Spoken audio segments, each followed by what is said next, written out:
Justice was served, but the death sentence remained. Haman, the architect of genocide, was gone. The gallows he built became his own sentence. The palace breathed again, but across the empire, nothing had changed. Because in Persia, when a king sealed a decree, it could not be reversed, and the decree still stood.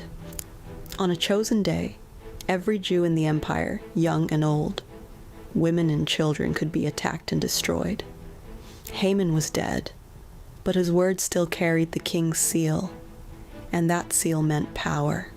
Esther knew this. Mordecai knew this. Celebration inside the palace meant nothing if death was still scheduled outside its walls. So Esther did something extraordinary. She approached the king again, not to expose a man, but to challenge a law. And this time, it was more dangerous, because now she wasn't fighting a villain. She was confronting the system.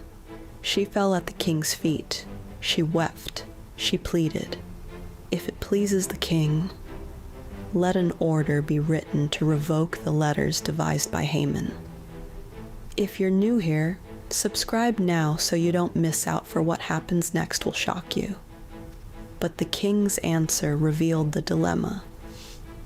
A decree written in the king's name and sealed with his ring cannot be revoked. The law was immovable. The empire ran on permanence. To reverse it would weaken royal authority, and kings do not admit mistakes. So Esther stood at the edge of despair. Justice had begun, but justice was incomplete. Then something shifted. The king did not revoke the decree. Instead, he gave Mordecai authority.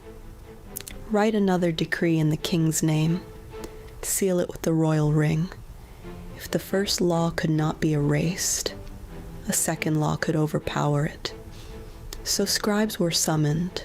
Fast horses were prepared. Letters were written in every language of the empire.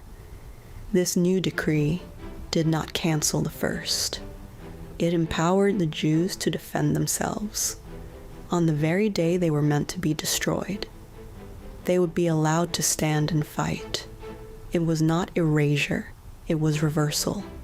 The same day meant for annihilation would become a day of resistance. Across the empire, hope began to stir. Mordecai left the palace wearing royal garments, blue and white robes, a great golden crown. The city of Susa rejoiced. For the Jews, it was a moment of light and gladness. Joy and honor replaced fear. But tension still lingered, because the date had not changed. The threat was not imaginary. It was postponed conflict. Esther had saved her people from silent destruction. Now they would face open confrontation. And this was the deeper lesson. Sometimes justice does not erase consequences. Sometimes it gives you strength to confront them. The story was not over. The battle day was coming, but something had changed.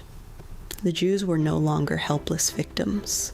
They were prepared, and across Persia, the atmosphere shifted from fear to courage. The villain was gone. The law remained, but now, so did hope, and the day of reckoning was approaching.